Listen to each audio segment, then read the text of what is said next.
Muy bien.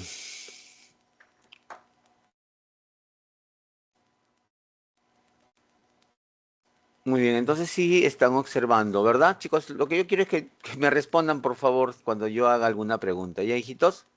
Muy bien, entonces sí están viendo, ¿no? La diapositiva Bueno, de... profesor, sí, Muy sí, bien, sí. muchas gracias, chicos. Entonces, buenas tardes. Soy el profesor nuevamente, me presento, soy el profesor Carlos Ríos. También soy profesor del curso de Geografía y Educación Cívica y voy a reemplazar al profesor Félix Fonseca, ¿no? Uno de los mejores profesores que tiene el curso, de acuerdo en la presa San Marcos. ¿De acuerdo, chicos? Entonces vamos a dar inicio, como hemos dicho, con educación cívica y esta vez vamos a tocar dos puntos importantes que son consustanciales, ¿correcto? El Estado peruano y el sistema democrático. ¿De acuerdo, chicos? ¿Ya? Muy bien, entonces vamos a empezar, como vuelvo a repetir, con educación cívica. Muy bien, muy bien. Ahí está. Y aquí tenemos nosotros, empezamos con el Estado peruano, ¿correcto? El Estado peruano. El Estado peruano, como se señala, ¿no? En la diapositiva, es la organización. Es una organización de tipo jurídico y de tipo político. ¿De acuerdo? Cuando hablamos de organización jurídica es que va a haber leyes, ¿correcto? Va a haber normas, ¿de acuerdo? Va a haber reglamentos, va a haber un conjunto de disposiciones que van a regular la vida de las personas, ¿correcto? Que, que forman parte del Estado, ¿de acuerdo? Entonces no se olviden, organización jurídica, estamos hablando de normas, de leyes que van a regular la vida de las personas. Y cuando hablamos nosotros de organización política, es que va a haber un conjunto, de acuerdo, de instituciones que van a conducir la marcha del Estado, ¿de acuerdo? Los gobiernos regionales, el gobierno central, los gobiernos locales, los poderes del Estado, los órganos constitucionales autónomos, son un conjunto de, los ministerios, son un conjunto de instituciones, ¿de acuerdo? Que van a conducir la buena marcha del Estado, ¿de acuerdo? Entonces, ya sabemos qué cosa es organización jurídica, que tiene que ver con leyes, y organización política que tiene que ver con instituciones, con entidades. ¿De acuerdo, chicos? Muy bien, muy bien. Entonces, el Estado peruano es la organización jurídica y política, pero ¿de quién? De la nación, de la nación. Y ahora vamos a ver seguidamente qué cosa es la nación, porque me imagino que ustedes tienen una idea de lo que es nación, ¿verdad? ¿Qué cosa es la nación? La nación, chicos, la nación es la población, es el grupo de personas que viven dentro de un territorio. Eso es la nación, ¿de acuerdo? Y estas personas van a tener elementos que van a compartir, elementos comunes que van a compartir. Esos elementos son culturales, elementos históricos y elementos geográficos. Esos son los elementos que van a compartir estas personas que viven en un territorio. Y todas esas personas son la nación. Entonces, no se olviden, cuando hablamos de nación no estamos hablando de país, no confundir estos términos. País es el territorio, ¿de acuerdo? Cuando hablamos de nación, estamos hablando de la población, de las personas que viven en un territorio y que comparten elementos comunes. ¿De acuerdo, chicos? ¿Ya? Entonces, que quede claro. Volvemos a la diapositiva 1. ¿De acuerdo? Entonces, es la organización jurídica y política de la nación. Y ya sabemos lo que es la nación. ¿De acuerdo, chicos? Muy bien. ¿Qué características tiene el Estado peruano? El Estado peruano, chicos, es una república. Una república es una forma de gobierno, ¿no es cierto? Quiero participación, chicos. ¿Dónde, dónde se forma, se crea esta palabra república? ¿Dónde la hemos escuchado? Hijitos, por favor, su participación. ¿Dónde la hemos escuchado? ¿Dónde la han estudiado ustedes, esta palabra república? En la historia universal, ¿en dónde? Hijos, por favor. No quiero que esto sea un monólogo. Nadie los está viendo, simplemente su voz. Hijitos, la palabra república, ¿se acuerdan ustedes? ¿Lo utilizaron cuándo? ¿En qué civilización? Hijos, por favor. En, Griega. en Roma, ¿se acuerdan? En Roma. ¿Se acuerdan ustedes que Roma dividió su historia de acuerdo a la forma de gobierno que tenía? ¿Se acuerdan que la primera época de Roma es la monarquía, luego viene la república y luego la última etapa de la historia de Roma, ¿cómo se denomina? El ¿Imperio? Imperio. Correcto, muy bien. Yo quiero que participen, hijitos, ¿ya? Muy bien, hijos. Entonces, el Perú es una república, pero es una república democrática, chicos, ¿ya? Democrática. Y cuando hablamos nosotros de república democrática, la república democrática o las democracias se apoyan en algo que es muy importante, que caracteriza a la democracia. Eso algo que caracteriza a la democracia es, en otras palabras, lo que nosotros llamamos elecciones, ¿no es cierto? Entonces, una república democrática es una república donde los ciudadanos, entre comillas, el pueblo, elige a sus representantes, a sus gobernantes. Por eso también nuestra república es una república representativa. ¿Ya, chicos? Entonces, el Perú es una república democrática. También es una república social. Cuando hablamos nosotros de república social, es que tiene que beneficiar a toda la sociedad y no a un grupo de ellas o a un grupo de la sociedad. Tiene que beneficiar a toda la sociedad. ¿De acuerdo, chicos? Luego también es independiente. ¿Por qué nosotros señalamos que es independiente? Porque no tiene relación de sometimiento con otro Estado. Porque si nosotros estuviésemos sometidos a otro Estado, no seríamos independientes, seríamos una colonia. ¿De acuerdo, chicos? Muy bien. Esa es otra característica. Y otra característica es lo que se llama, lo que se conoce con el nombre de soberanía. ¿De acuerdo? Cuando nosotros hablamos de soberanía, es el poder, es el ejercicio del poder dentro de un territorio. ¿De acuerdo? Muy bien.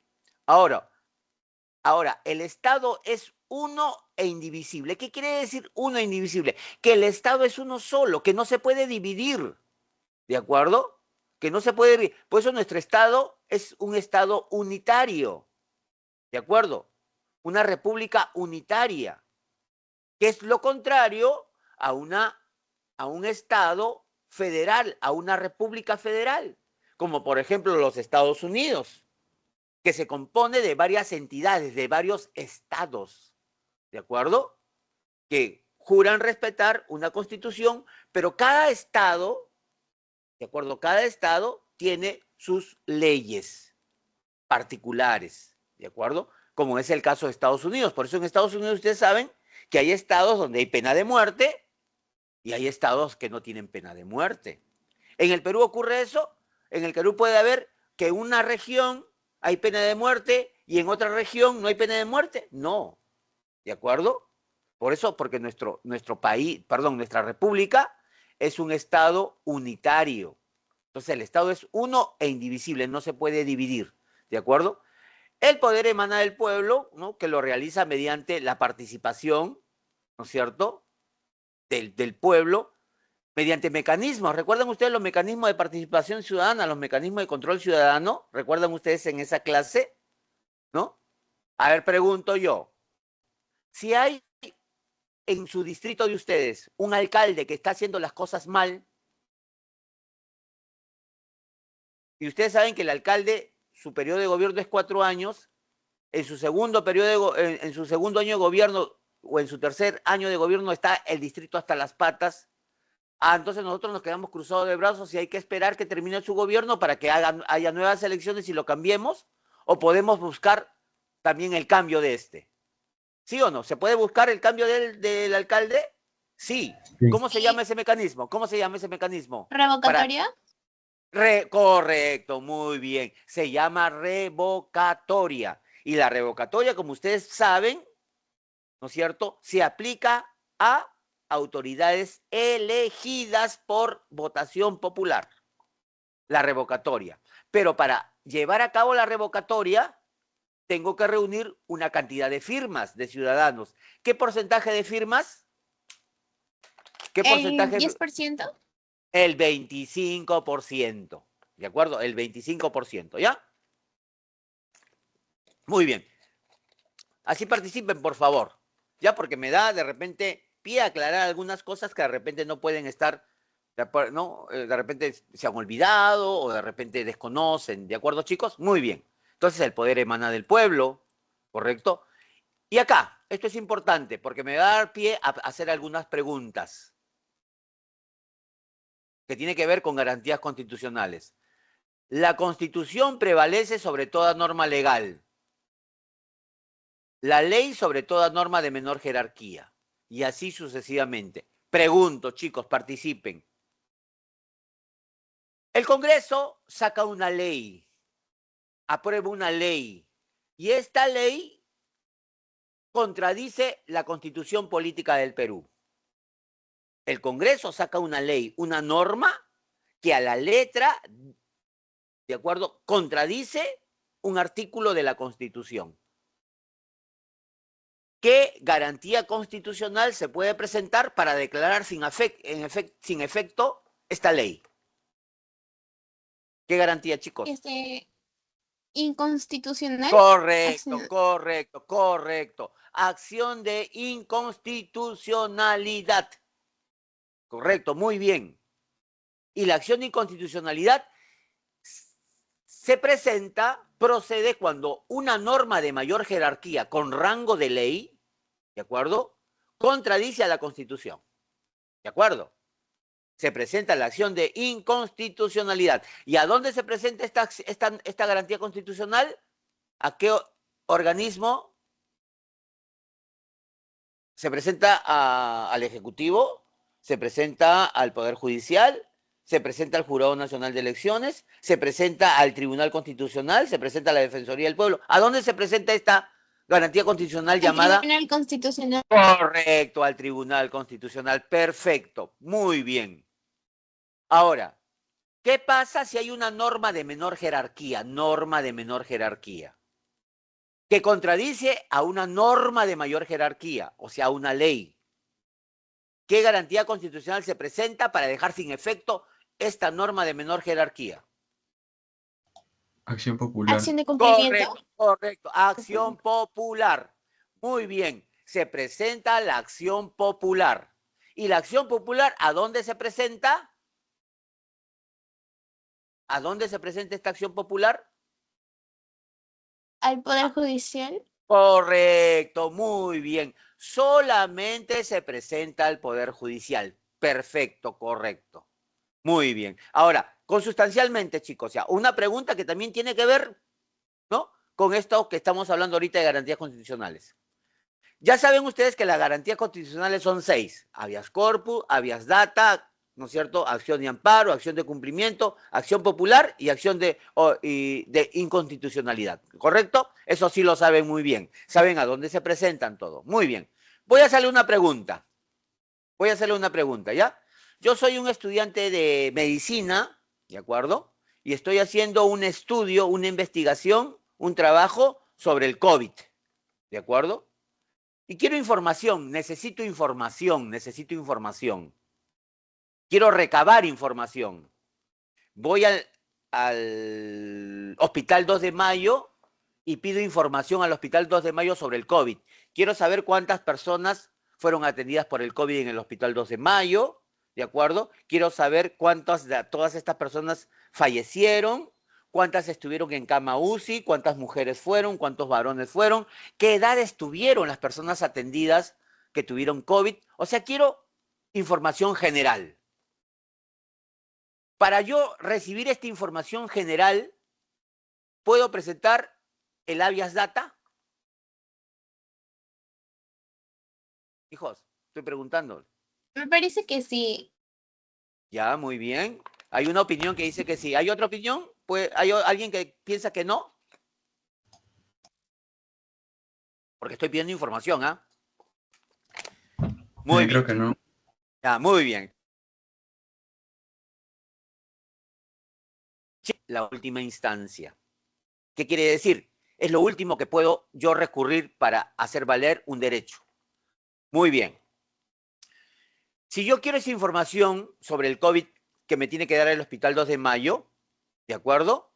Yo voy a pedir esa información al Hospital 2 de Mayo amparándome en una ley, la ley de acceso a la información, la ley de transparencia y de acceso a la información. ¿De acuerdo?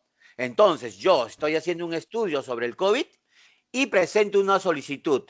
En esa solicitud digo, amparándome en la ley de transparencia y de acceso a la información, solicito a ustedes me den esta información. Esta información no vulnera la intimidad de ninguna persona, estoy pidiendo datos generales, ¿correcto? Presento esa solicitud amparándome en la ley de transparencia y acceso a la información, lo presento. Si la institución no me la quiere dar, entonces ahí sí puedo presentar, ¿qué garantía constitucional? Habeas data. Habeas data. Correcto, correcto, correcto. Ya, miren, no se olviden de eso, hijitos, ¿ah? Yo quiero información, entonces de frente presento el habeas data. No, no, no, no. Presento el habeas data cuando me deniegan. ¿De acuerdo? Que quede claro eso, ¿ya, hijitos? Muy bien, vamos a continuar. Yo voy a tratar de aclarar algunas cosas, ¿ya? Para enlazar también con otros conocimientos previos que tienen ustedes. ¿De acuerdo, chicos? Muy bien. Chicos, la capital del Perú es Lima y su capital histórica es Cusco, ¿no? Eso ya lo saben, ¿no? Muy bien. Ahora, pregunto yo, chicos, pregunto, ¿el Estado peruano, de acuerdo? El Estado peruano, ¿al Estado le pueden hacer un juicio? ¿El Estado peruano también puede hacer un juicio? Pregunto. Sí. ¿Sí o no? Claro, Sí. correcto, correcto, muy bien, perfecto. El Estado peruano puede hacer un juicio, puede demandar, y también el Estado peruano puede ser demandado. ¿De acuerdo? Muy bien, ese es algo que está claro. Pregunto, chicos, ¿cómo se llama el profesional que defiende a las partes en un proceso judicial? ¿Qué profesional defiende a las partes en un proceso judicial? ¿El ¿Cómo se llama? abogado? Pues? Correcto, el abogado. Perfecto, son los abogados. Muy bien. Cuando el Estado peruano, escúchenme bien, cuando el Estado peruano está dentro de un proceso judicial, cuando el Estado ha demandado o cuando el Estado peruano ha sido demandado, tiene que ser defendido, pues porque está en un proceso judicial, ¿correcto? Entonces, quien asume la defensa del Estado en un proceso se llama el procurador público. ¿De acuerdo? Se llaman los procuradores públicos. Constitucionalmente, la defensa de los intereses del Estado se encuentra a cargo de los procuradores públicos.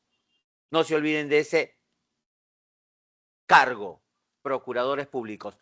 Todas las instituciones grandes del Estado, los ministerios, los órganos constitucionales, los poderes del Estado, ¿de acuerdo?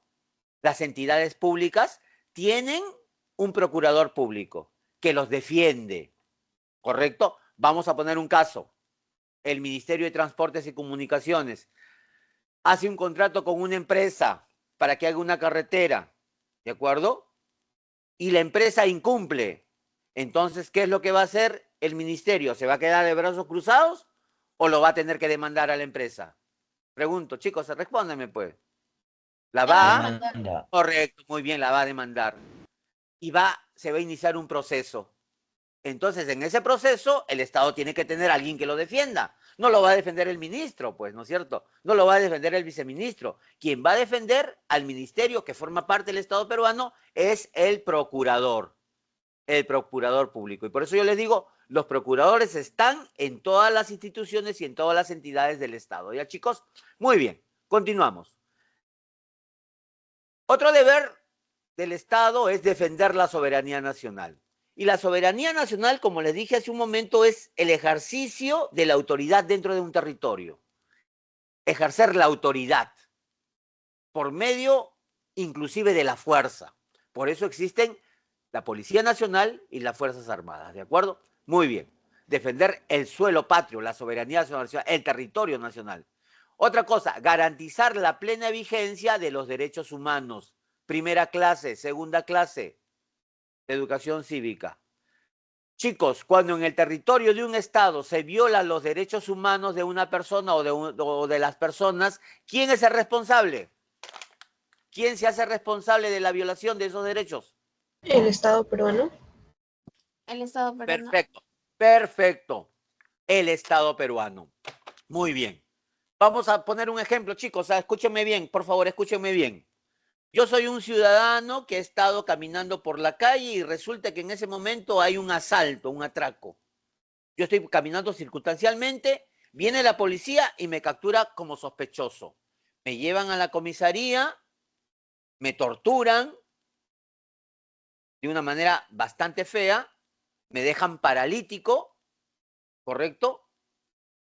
Siendo yo inocente, ¿correcto? ¿Quién me torturó? Para hacerme yo, para que yo me declare culpable, me torturó la Policía Nacional, ¿correcto? Entonces, yo, al ver que ese derecho mío fue violentado, me torturaron y me dejaron paralítico, yo no me voy a quedar de brazos cruzados, ¿no es cierto? Yo tengo que denunciar, ¿no es cierto? Esta violación de este derecho humano. ¿A dónde lo denuncio? Obviamente, ¿a dónde lo denuncio? Al Poder Judicial, ¿no es cierto? Judicial.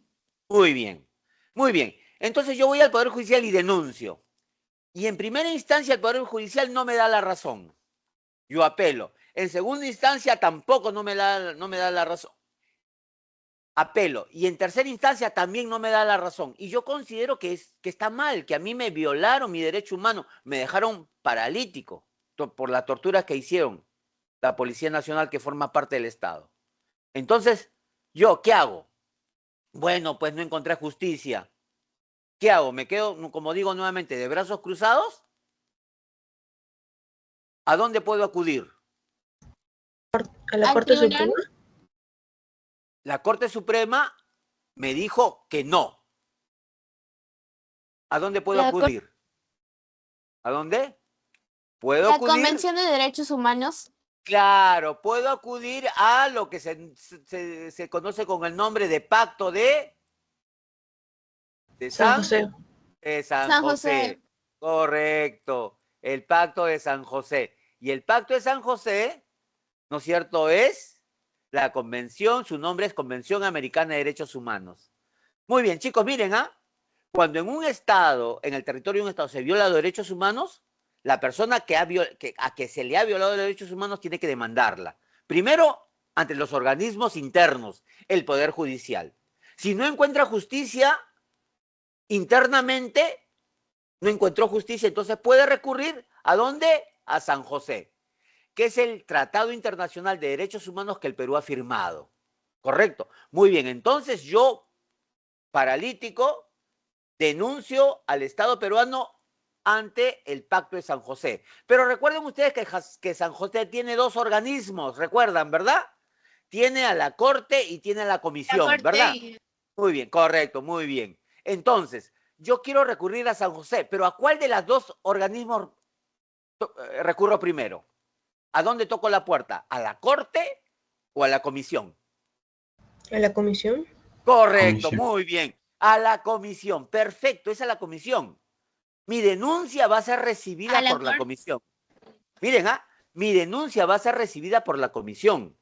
La Comisión va a estudiar, va a evaluar, va a investigar si esa denuncia que ha recibido del Perú, de una persona que ha sido supuestamente torturada, es válida.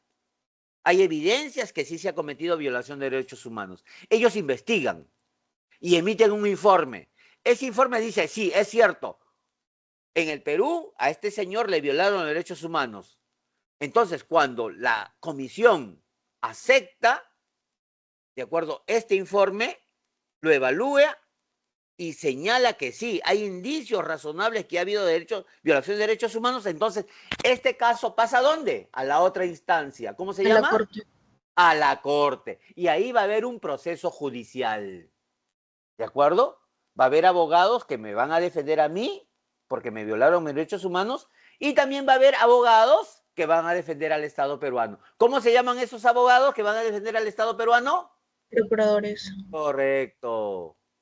Correcto, muy bien, muy bien. Pregunto yo, chicos, el hecho de que la comisión haya pasado ese caso a la Corte tiene que darle un veredicto a favor de la persona y en contra del Estado. No, No, claro, porque la Corte ya es un proceso judicial. Los jueces de la Corte evaluarán, también investigarán, escucharán a las partes y finalmente van a dar un resultado que puede ser a favor o puede ser en contra. ¿De acuerdo, chicos? Miren que no se vaya a olvidar de esos casos, ¿ah? ¿Ya, hijitos? Muy bien. Muy bien. Luego, otro deber del Estado es proteger a la población de las amenazas contra su seguridad. Pero aquí cuando hablamos de amenazas contra la seguridad, no solamente estamos hablando de amenazas que no nos roben, ¿no? Que no haya invasión externa de otro ejército, sino que estamos hablando de una seguridad integral. ¿De acuerdo? Una seguridad integral. Como por ejemplo, recuerdan ustedes, porque no ha sido hace muy poco tiempo, muy pocos años. En marzo del 2020, ¿qué decretó el Estado peruano? estado de emergencia, Estado de emergencia. ¿Y qué Estado de nos obligó? emergencia. Correcto. ¿Y qué nos obligó a nosotros? ¿A qué nos obligó? ¿A qué nos, confinación, A a qué? confinar. A confinarnos, correcto. A entrar en cuarentena. ¿Y eso por qué lo hizo? ¿Para que la gente se quede en sus casas tranquilitas o para evitar qué cosa? Para evitar para contagios. evitar que el contagio. Correcto, para evitar el contagio del COVID. ¿De acuerdo? Entonces se dan cuenta que el Estado no solamente va a proteger a la población de amenazas de robos, de asaltos, sino también otro tipo de amenazas, ¿de acuerdo? Contra la seguridad, en este caso que tiene que ver con la salud o de repente con un desastre natural también, ¿de acuerdo, chicos? Muy bien. Luego, promover el bienestar general, que se sobreentiende, ¿no? Que se fundamente en la justicia y el desarrollo integral y equilibrado de la nación. ¿Qué quiere decir esto? Cuando hablamos nosotros de desarrollo integral, es que el desarrollo tiene que ser integral, íntegro para todo el país, no solamente para una región, para un departamento, sino para todos, integral. Equilibrado, que ese desarrollo sea igual, que el desarrollo sea igual para todos, ¿de acuerdo? Que no haya en una región un poquito de más desarrollo y en el otro menos desarrollo, sino que sea un desarrollo igual, equilibrado, ¿de acuerdo? Muy bien. Y luego establecer y ejecutar la política de fronteras. ¿Por qué? Porque la mejor manera de defender las fronteras es lo que se llama la política política, es decir, ¿no? No, la política de fronteras vivas. ¿Qué quiere decir la política de fronteras vivas? Es llevar a poblaciones a que vivan en distritos y en provincias fronterizas. Y vivir en las fronteras no es fácil, chicos, ¿de acuerdo? ¿Por qué? Porque son lugares, lamentablemente son áreas que están olvidadas. Entonces, para que la gente viva ahí, se quede ahí, el Estado tiene que desarrollarlas, darle los servicios básicos, luz, agua, desagüe, salud, educación, trabajo, bienestar en otras palabras, ¿no es cierto? Para que de esa manera la misma población sea la que cuide las fronteras y estas fronteras se desarrollen. ¿Ya, hijitos? Muy bien, continuamos. Ahora, ya hemos visto lo que es la nación, pero cuando nosotros hablamos de nación, chicos, hay una cosa muy importante, ¿ya? Que me voy a detener un ratito, que es la nacionalidad. La nacionalidad. La nacionalidad es el vínculo jurídico que une a una persona con un Estado. Es un vínculo. Es un derecho humano también, chicos.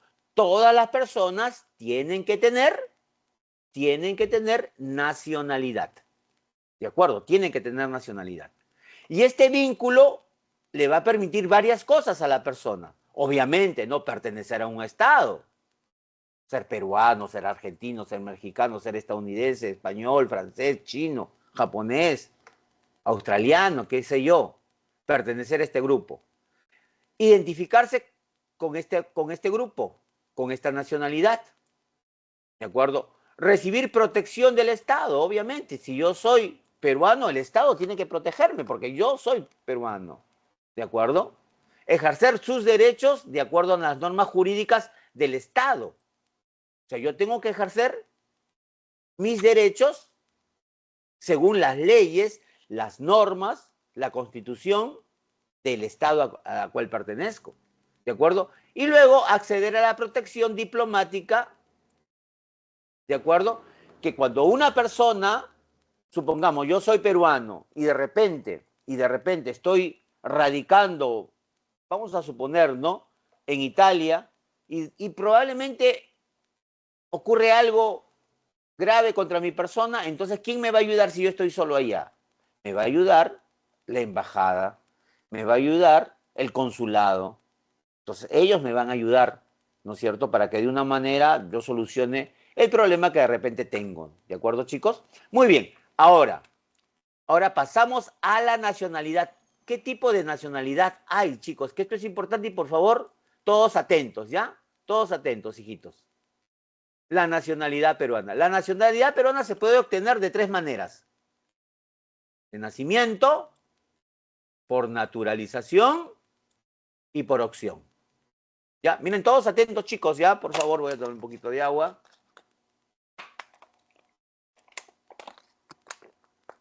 Ya, miren, chicos. ¿Quiénes son peruanos de nacimiento, hijitos? Son peruanos de nacimiento, obviamente, todas las personas nacidas en el territorio de la República. Todos los que nacimos en territorio peruano somos peruanos. Eso ni vuelta que darle, ¿correcto? ¿Quiénes también son peruanos de nacimiento? Vamos a ver.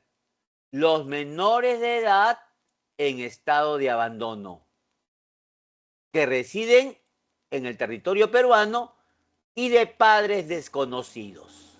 Voy a poner un ejemplo. El serenazgo, la policía, encuentra a un niño de 2 años que está deambulando por la calle. Está perdido. Pasan los días y nadie lo reclama. Nadie lo reclama. Entonces ese niño no se va a quedar en el limbo, pues, ¿no es cierto? Ese niño por derecho tiene que tener una nacionalidad, ¿correcto? Y de acuerdo a norma, ahí estamos viendo, todo menor de edad en estado de abandono y que nadie reclama, ¿de acuerdo? Inmediatamente se le considera peruano de nacimiento.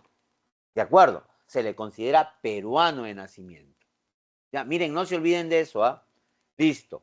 Otro caso, aquí también. Todos atentos. Los hijos de padre o madre peruanos de nacimiento, inscritos durante su minoría de edad en el consulado, si están en el extranjero, o en la dirección de migración si se encuentran en el Perú. ¿Correcto? Muy bien. Entonces, ¿quiénes son peruanos de nacimiento? Voy a poner un ejemplo. Hipotéticamente, yo con mi esposa somos peruanos de nacimiento, somos más peruanos que la papa. ¿Ya? Nos vamos a trabajar y radicamos en México. Estamos viviendo en México durante mucho tiempo y mi esposa sale embarazada en México. Y en México da a luz un niño. Ese niño que nació en territorio mexicano, ¿es mexicano? ¿Sí o no? Respuestas. Sí. Sí, profesor. No, no es Sí. mexicano. Es peruano. ¿Por qué es peruano? Porque su papá o su mamá son peruanos. No estoy diciendo que yo que soy peruano de nacimiento, me voy con mi esposa, que también es peruana de nacimiento, me voy a radicar a México, y en México mi esposa sale embarazada y a los 9 meses da a luz un niño. Ese niño no es mexicano, ese niño es peruano de nacimiento. ¿Por Pero qué? también puede ser Porque mexicano. sus padres, claro, pero después, en ese momento, mientras es menor de edad, es peruano de nacimiento. No se olviden de eso, chicos. ¿De acuerdo? Muy bien. Vamos a otro ejemplo. Vamos a otro ejemplo. Yo con mi esposa... Profesor, una pregunta. Dime. ¿No tendría doble nacionalidad? Claro, pero eso va a ser después, cuando lleguemos a estos casos, a los siguientes. Estamos hablando de un menor de edad que todavía no tiene capacidad de decisión. ¿Entiendes? ¿Sí o no? Sí. Claro, es una criatura, todavía es un niño, pues. Tú no le puedes preguntar a un niño de 1 año, de 9 meses, de 6 meses, ¿tú quieres tener doble nacionalidad? ¿Le puedes preguntar? Hija, hijita, ¿se le puede preguntar? No, No, pues. pero los padres siempre, los padres Ah, deciden escúcheme, sobre ello. escúcheme, escúcheme, los padres son peruanos. Quien va a decidir finalmente su nacionalidad va a ser el niño, pero cuando sea mayor de edad. Como vamos a ver en las siguientes, ¿ya? Ya, miren, otra, otra, otra. Yo me voy a México con mi esposa. Nos vamos de turismo. Mi esposa viaja embarazada de 7 meses. Y estando en México de turismo, a mi esposa se le adelanta el parto. Se le adelanta el parto. ¿Correcto? Mi hijo nace en México, pero yo como estoy de turismo, regreso. ¿De acuerdo? Regreso. ¿De acuerdo? Al Perú, porque yo solamente estoy en México de turismo. He regresado, pero esa criatura nació en México. ¿De acuerdo? Pero como yo regresé, la voy a inscribir, pero ¿en dónde la voy a inscribir? No en México, sino aquí en el Perú.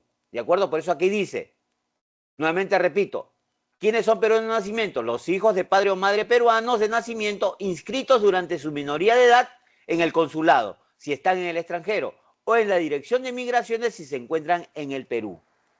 Ese es el caso, esto último es el caso de que yo les acabo de mencionar, ¿de acuerdo? Muy bien. Este derecho es solamente reconocido solo a los descendientes hasta la tercera generación. ¿Qué quiere decir? ¿Qué quiere decir hasta la tercera generación?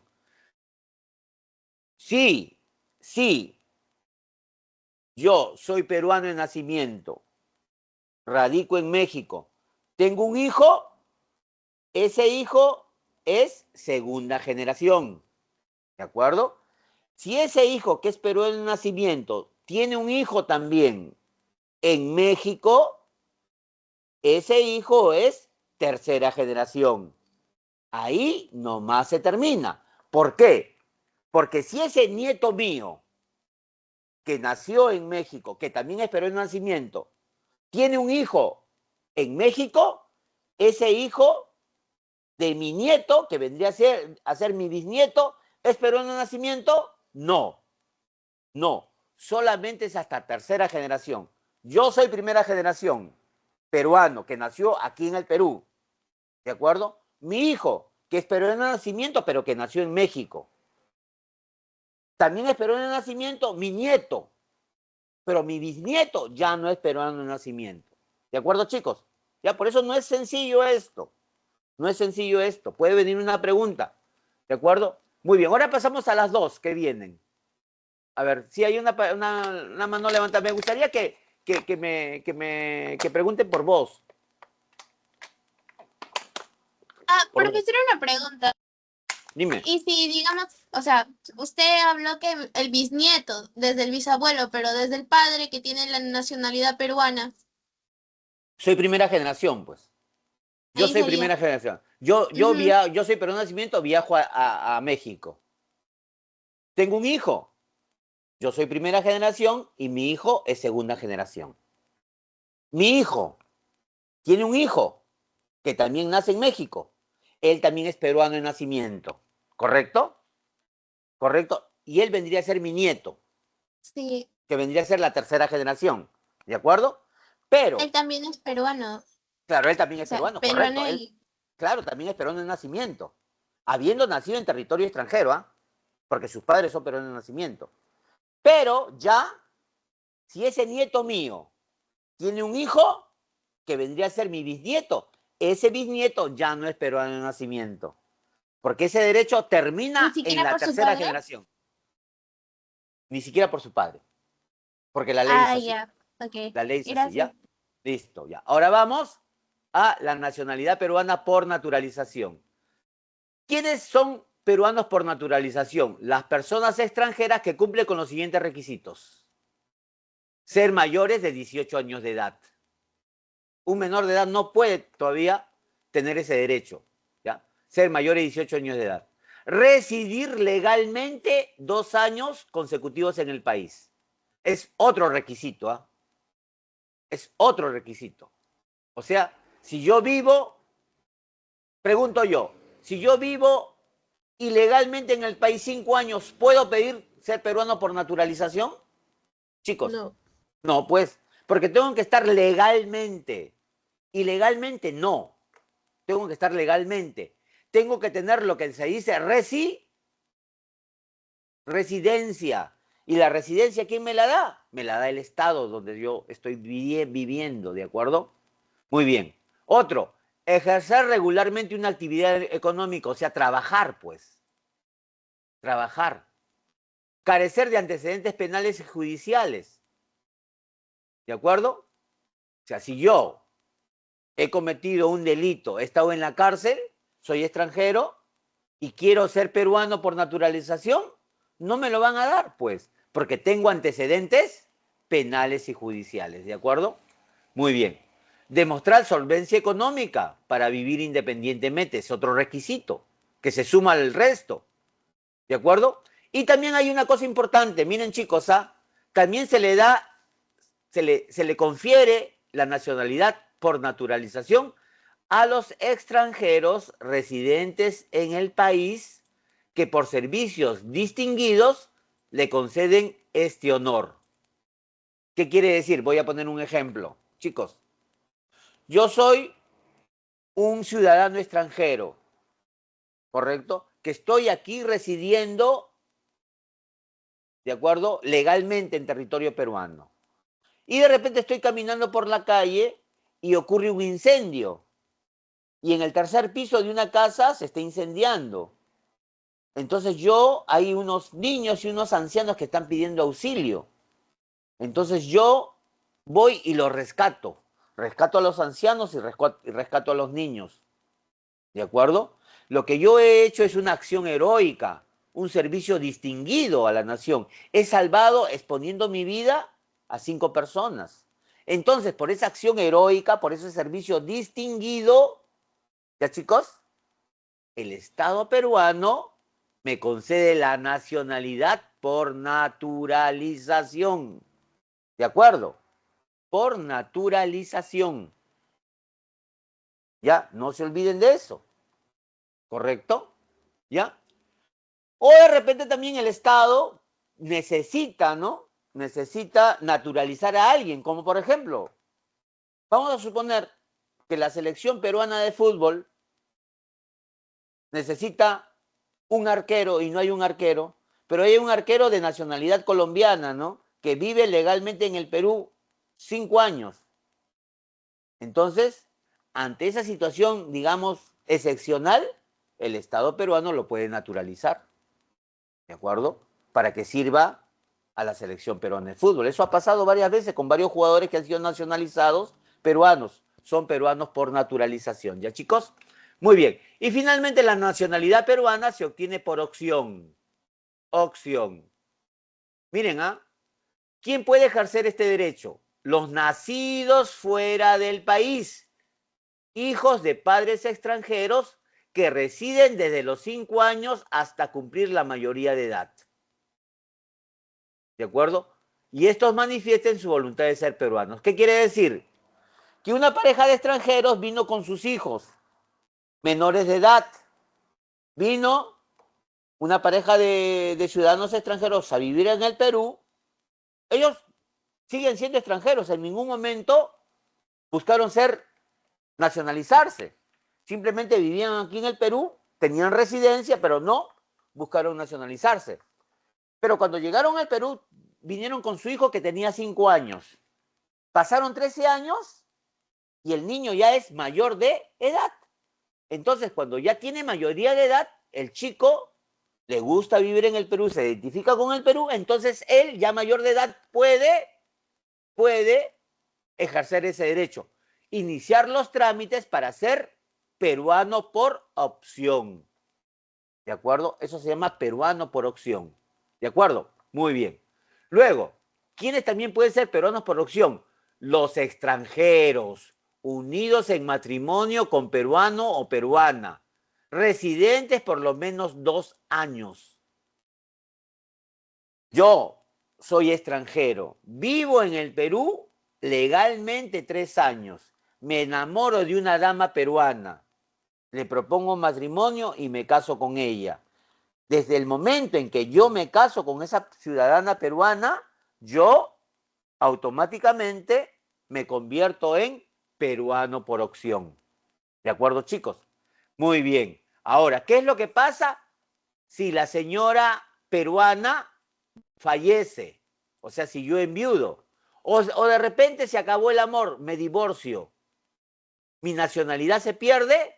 No, no se pierde la nacionalidad. No se olviden de eso, ¿ya? La nacionalidad no se pierde, ¿correcto? Y finalmente, los hijos de padre o madre peruanos, que en su mayoría de edad manifiesten su voluntad de ser peruanos. ¿De acuerdo? ¿Ya? También ellos son peruanos por opción, ¿correcto? ¿Ya? Muy bien. ¿Quién es el peruano de nacimiento que no nació en territorio peruano, nunca vino al Perú, ni sabía hablar castellano? ¿Quién es ese peruano ilustre? Tiene nombre del aeropuerto internacional. Jorge Chávez. Claro, Jorge Chávez era peruano de nacimiento. ¿Él dónde nació? Nació en Francia. Sus padres viajaron a raíz de la Guerra del Pacífico. Fueron a residir a Francia. En Francia tuvieron un hijo, Jorge Chávez. Él nunca vino al Perú, pero era peruano de nacimiento. No hablaba castellano y era peruano de nacimiento. Jorge Chávez. ¿De acuerdo, chicos? Muy bien, entonces esto es para que también lo vayan repasando, ¿ya, chicos? Porque puede venir alguna pregunta al respecto, ¿ya? Vamos avanzando, avanzando. Territorio. El territorio es la porción de la superficie delimitada por fronteras, ¿de acuerdo? Delimitada por fronteras, ¿ya? Donde el Estado ejerce su poder. El territorio del Perú es inalienable, o sea, nadie nos lo puede quitar, nadie nos lo puede violentar, ¿de acuerdo? Comprende el suelo, el subsuelo, el dominio marítimo hasta las 200 millas y el espacio aéreo que lo cubre. Por eso, el mar peruano, ¿qué nombre tiene? Mar de Grau, ¿no es cierto? Muy bien. El espacio aéreo o los cielos, ¿cómo se le llaman? Si el mar es de Grau, los cielos son de... ¿Quién es el máximo aéreo de la aviación peruana? Alberto Quiñones. Quiñones, muy bien. José Quiñones. Muy bien. Para terminar, la nacionalidad peruana no se pierde, pero sí se puede renunciar, chicos, ¿ya? La nacionalidad peruana no se pierde, pero sí se puede renunciar. Supongamos, hay países, chicos, donde solamente aceptan una nacionalidad. Creo que uno de ellos es Japón, creo que uno de ellos es China, creo que es Alemania también, en los países árabes. Hay varios países en el mundo que aceptan solamente una nacionalidad. Supongamos ya, hay un país, ¿de acuerdo?, donde vive un peruano y ese peruano quiere nacionalizarse del país donde él vive. Pero en ese país no aceptan doble nacionalidad. Entonces, el peruano renuncia a su nacionalidad peruana para obtener la nacionalidad del país de donde está viviendo. Muy bien, pasa el tiempo y de repente tiene problemas en ese país y regresa al Perú. Pero en el Perú quiere nuevamente ser peruano. Se le puede devolver la nacionalidad, ¿de acuerdo? Se le puede devolver la nacionalidad. ¿Ya? Aquí en el Perú está permitido eso, ¿ya, chicos? Por eso dice, también se puede recuperar la nacionalidad. Y finalmente también una persona puede tener múltiples nacionalidades. Hay personas que tienen 5, 6, 7 nacionalidades, pero ejercen la nacionalidad del país donde están residiendo. ¿De acuerdo? Y ejercen las leyes también. ¿Ya, chicos? Muy bien, vamos avanzando. El gobierno, chicos, es el conjunto de todas las entidades que administran y dirigen el Estado. ¿De acuerdo? Ahí están el Poder Ejecutivo, los ministerios y las entidades. Ahora, el gobierno es unitario. ¿Por qué el gobierno es unitario, chicos? ¿De acuerdo? Porque hay un poder centralizado, ¿correcto? Hay un poder centralizado. Es representativo, como les dije, los gobernantes representan a quienes los eligieron. Y es descentralizado porque tiene 3 niveles, ¿de acuerdo? ¿Cuáles son los 3 niveles? Hay un gobierno nacional, que es el poder ejecutivo, hay un gobierno regional y hay un gobierno local. Cuando hablamos del gobierno local estamos hablando de las municipalidades, ¿no? Las más conocidas son las municipalidades provinciales y las municipalidades distritales, ¿de acuerdo? Muy bien, a través de esto se va a ejercer la soberanía. ¿Y qué cosa es la soberanía, chicos? Aquí está. La soberanía es la potestad y capacidad que tiene el Estado de ejercer el poder dentro de su territorio, pues chicos. O sea, un Estado tiene que tener esa fuerza, ese poderío, para que la gente le haga caso, para que la gente, de acuerdo, siga con las normas, ¿no? Entonces, un gobierno tiene que dar esa imagen de ser un gobierno fuerte, que tenga poder, para que la gente pueda, de acuerdo, realizar lo que el gobierno le dice, ¿de acuerdo? Muy bien. Y la soberanía también implica no ser subordinado ante otro Estado, o sea, no ser colonia, pues, ser independiente, ¿de acuerdo? Muy bien. ¿Y qué cosa busca la soberanía? La soberanía busca que dentro del territorio impere la ley, que es el Estado de Derecho, que vamos a ver a continuación, y las decisiones del gobierno. Otros aspectos, chicos, son los idiomas oficiales, son el castellano y la lengua originaria que predomine. Pregunto, ¿cuántas lenguas originarias hay en el territorio peruano? Chicos, ¿cuántas lenguas originarias hay? Chicos, eso ha sido 3 semanas atrás. ¿Cuántas lenguas 18. originarias hay? 48, 48.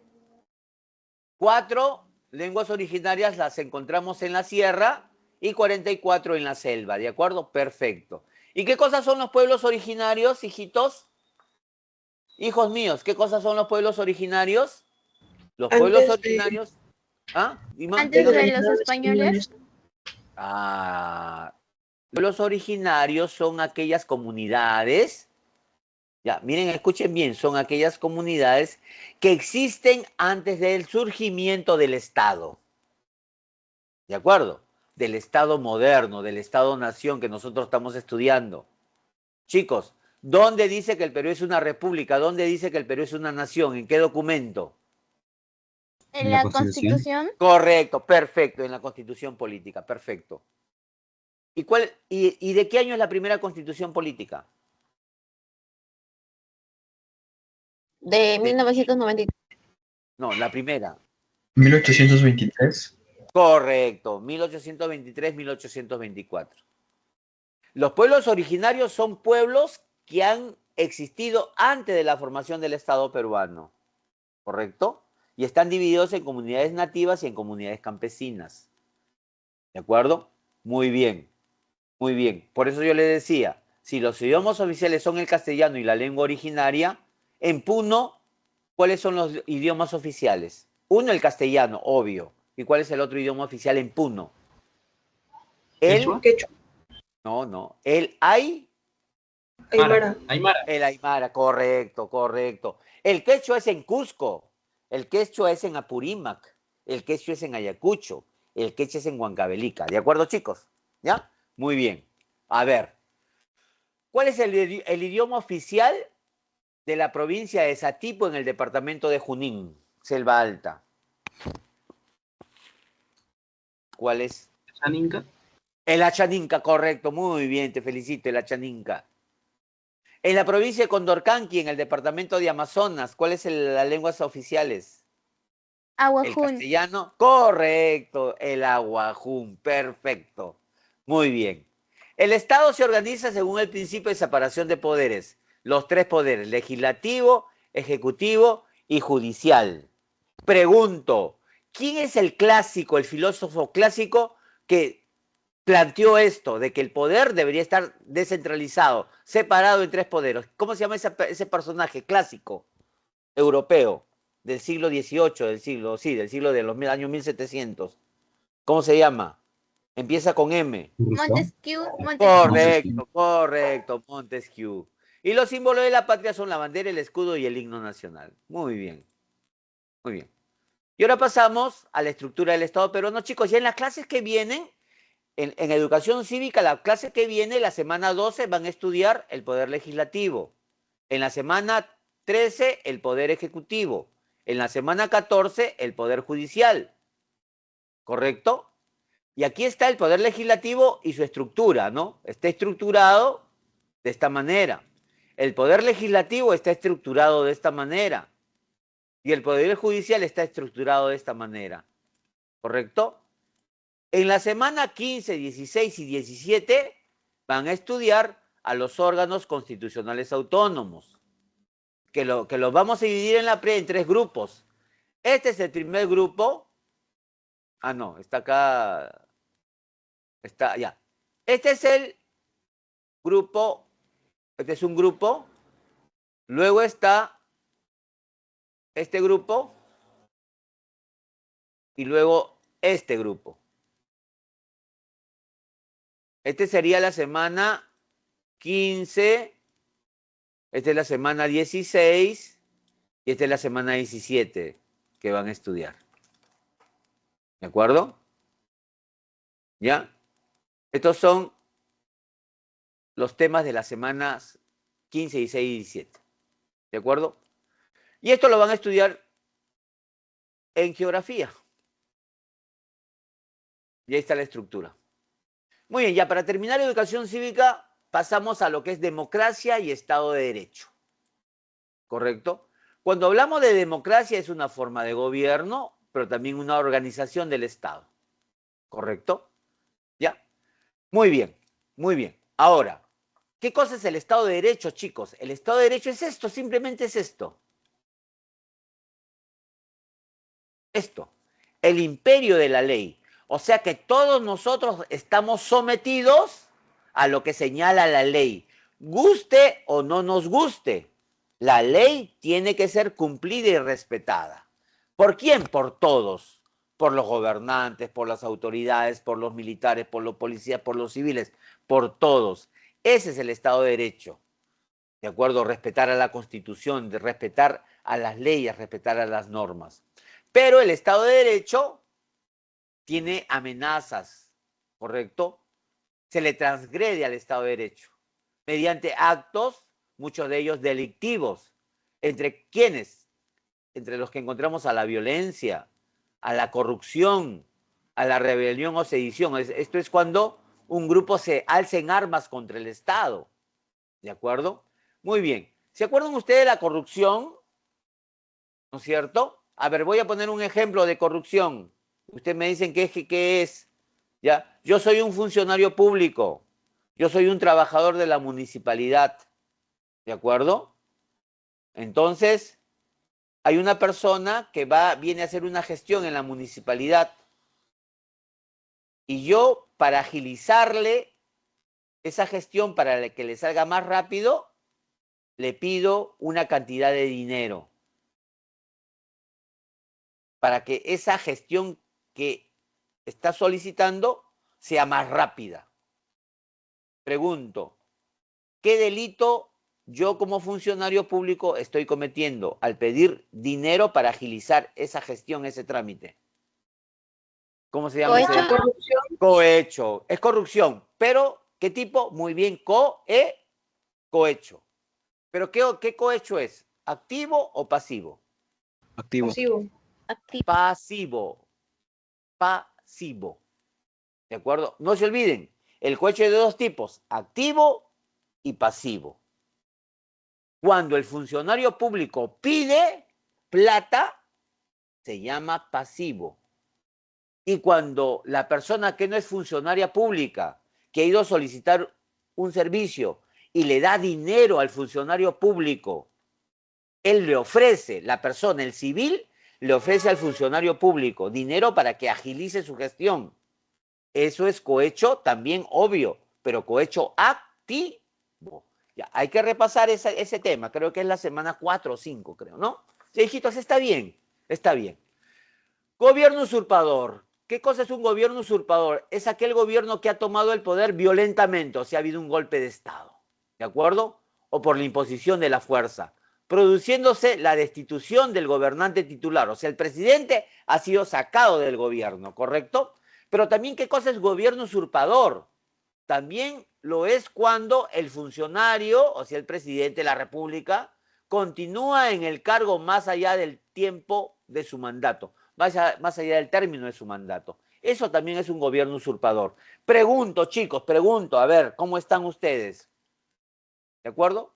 Hay un gobierno democráticamente elegido en un estado de América, ya, de América del Sur, hay un gobierno, el pueblo lo eligió, correcto, pero este gobierno es amenazado por las Fuerzas Armadas. Las Fuerzas Armadas los están amenazando. Le dicen, si usted no aprueba tal ley, nosotros le vamos a dar un golpe de Estado. Hay una amenaza a ese gobierno democrático. Pregunto, ese presidente de la República, de ese país americano, que siente que está amenazada la democracia en su país, ¿a qué tratado internacional invoca? Pide que se aplique. ¿Qué tratado internacional? A ver, chicos, los escucho. ¿Qué tratado internacional defiende los sistemas democráticos en América? La ¿La Corte de la Haya? la carta democrática Democrática. americana. ¿Correcto? No se olviden. Hay un documento, un tratado internacional que han firmado todos los países de América, que se firmó en el Perú, que se llama la Carta Democrática Americana. Es un tratado internacional que defiende los sistemas democráticos. No se olviden, cuando este sistema, cuando este gobierno es amenazado o es vulnerado, hay un golpe de Estado en un país, viene una comisión de la Carta Democrática para solucionar ese problema, para defender la democracia. ¿Ya, chicos? Muy bien. Ahora, cuando hay un gobierno usurpador, todas las personas tenemos un derecho, el derecho a la insurgencia, es un derecho constitucional, es un mecanismo constitucional que busca defender la democracia, pues, chicos. ¿Correcto? Que dice, nadie debe obediencia a un gobierno usurpador, un gobierno que se ha quedado más del tiempo necesario, ¿correcto? Un gobierno que ha dado un golpe de Estado, ¿correcto? Entonces nadie le debe obediencia a un gobierno usurpador ni a quienes asumen funciones públicas en violación de la Constitución y de las leyes. Ya, chicos, ese es el derecho de insurgencia. ¿Ya? Nosotros tenemos el derecho de protestar ante gobiernos que han dado golpe de Estado o que están en el poder mediante un fraude. ¿De acuerdo, chicos? Muy bien, ahí están los ejercicios y aquí están las claves de la semana para que ustedes la vayan apuntando. Un ratito voy a echarme un poquito de agua, chicos, a mi botellita, ¿ya? Un cinquito, un minutito para empezar aquí en geografía. No se vayan, por favor. Discúlpenme.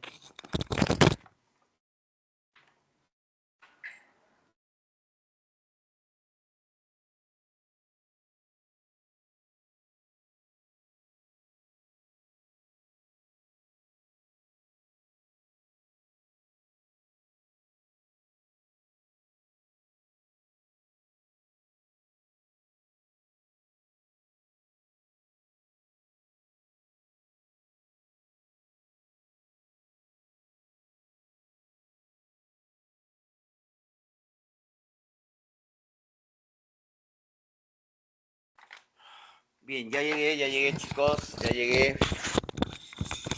Discúlpeme, chicos, es la primera vez luego de mucho tiempo que hago esto, ¿no? Hace calor y como habla a uno, se le seca la garganta y uno tiene que ir hidratando la garganta y ya me he tomado una botella de agua, ya. Hijitos, vamos a pasar ahora a geografía, ¿no? Muy bien. Aquí en geografía vamos a hablar de las 11 regiones, de las 11 ecorregiones y vamos a hablar también de las 8 regiones naturales, ¿ya, chicos? Muy bien, muy bien, muy bien.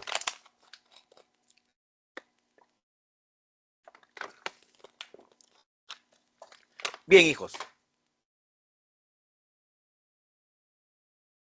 Cuando yo tenía la edad de ustedes, 16, 17 años, ¿no? Ah, qué linda edad, ¿no? Cuánto quisiera tener yo la edad que tienen ustedes. Pero recuerdo, hace mucho tiempo, ¿no? Yo ingresé a San Marcos a los 15 años, hijitos, ingresé la primera vez, ¿no? Muy orgulloso de todo, ¿no? Mi primera carrera fue educación, yo soy profesor, ¿ya? Y luego también estudié geografía. Pero yo, por si acaso, yo no trabajo como profesor. ¿Me entienden, verdad? Yo soy profesor. Otros trabajan como profesores. En fin, pero bueno. Entonces yo cuando tenía la edad de ustedes en el colegio, me enseñaban que el Perú estaba dividido en 3 regiones naturales. Costa, sierra y montaña. Costa, sierra y selva. Pero esa fue una clasificación dada en la época de la conquista del Perú por los españoles en el siglo XVI, por los años 1500, por Miguel Cabello de Balboa, ¿no? Que asemejó al territorio peruano con el territorio español. Y en España hay una parte que se llama costa, porque obviamente España es una península, tiene costa, entonces le dijo, allá el Perú tiene costa, igual que en España, porque ahí está el mar, se llama costa. Luego también ellos llegaron a la sierra, los españoles del Perú, o a la zona andina, ¿correcto? Y se dieron cuenta que era parecida a una parte también de España que es montañosa, que ellos le llaman el nombre, que tiene el nombre de sierra. Entonces, por su parecido también a la zona andina le pusieron el nombre de sierra, ¿correcto?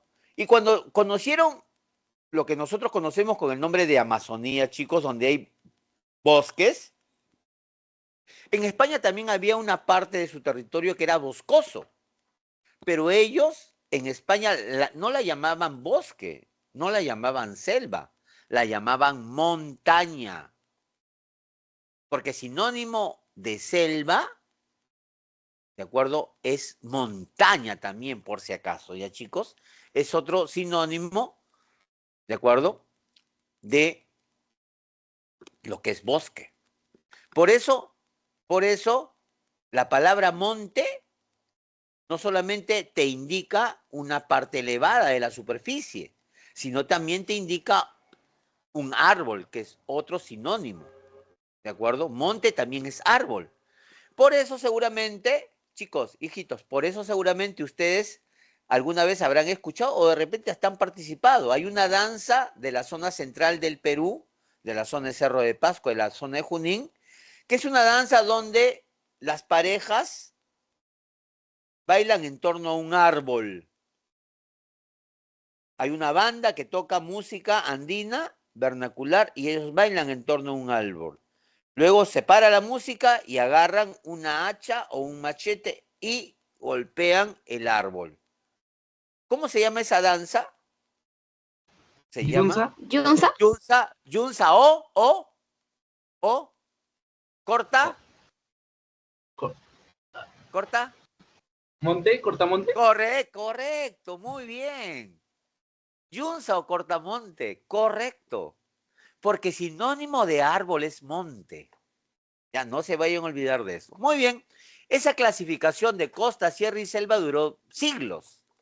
Hasta que en el siglo pasado, en 1938, 1940, un científico peruano llamado Javier Purgar Vidal dio una clasificación nueva del territorio peruano, ¿de acuerdo? Pero teniendo un criterio, o teniendo varios criterios, pero el principal criterio, el más conocido, es el criterio altitudinal. ¿De acuerdo? Por eso se le llama las 8 regiones naturales, muchos le hablan 8 regiones altitudinales, ¿de acuerdo? ¿De acuerdo? Pero también ha utilizado él otros criterios. Y otro criterio también importante es el criterio toponímico, ¿correcto?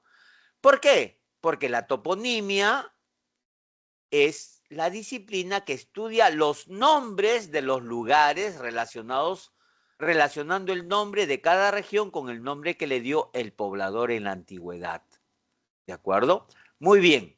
Teniendo en cuenta eso, hijitos, teniendo en cuenta eso, Javier Pulgar Vidal clasificó el territorio peruano en 8 regiones naturales. Y ahí están las 8 regiones naturales. ¿Cuáles son esas? Empezamos de la izquierda. Tenemos a la región Costa o Chala, que quiere decir que significa maíz que crece apiñado o región de las nieblas. ¿Correcto? Nosotros que vivimos en Lima, ¿no es cierto? Nosotros que vivimos en Lima, sabemos que nuestra región, la costa, tiene una característica. Hay épocas del año donde hay neblina, como vamos a ver dentro de un momentito también, ¿de acuerdo? Luego vamos más arriba y vamos a llegar a la Yunga. ¿Y la Yunga qué significa? Valle cálido o mujer estéril, ¿de acuerdo? ¿Ya? Muy bien, vamos subiendo y llegamos a la región Quechua. ¿Y la región Quechua qué significa? Valle templado. Vamos subiendo, ya llegamos a una zona, digamos, más alta, con otras condiciones climáticas, y vamos a llegar a la Suni o Janca. ¿Qué quiere decir? Alto. Más arriba, ya en una zona donde las condiciones climáticas son más extremas, vamos a llegar a la Puna, y la Puna significa soroche, que es algo que nos da a nosotros, que es un mal que nos da a nosotros, que somos costeños, que vivimos a nivel del mar, cuando usualmente subimos a lugares de mayores altitudes, ¿correcto? Y luego tenemos la Janca o cordillera, que significa blanco. Ahora pasamos al lado, este es el lado occidental. Occidental. Este es el Océano Pacífico, obviamente, ¿no es cierto? Y ahora nos vamos a la zona oriental, al oriente peruano. ¿Ya? Y en el oriente peruano vamos a tener 2 regiones. La región Rupa Rupa o selva alta, que quiere decir ardiente. Rupa es caliente. Caliente, caliente sería, ¿no es cierto? Doble caliente y es ardiente, pues, ¿no? Y finalmente tenemos la ecorregión Omagua o selva baja, que significa peces de agua dulce. Muy bien, eso es en cuanto a lo toponímico, o sea, en cuanto a los nombres, ¿de acuerdo? Ahora pasamos a las 8 regiones naturales teniendo ya un criterio altitudinal.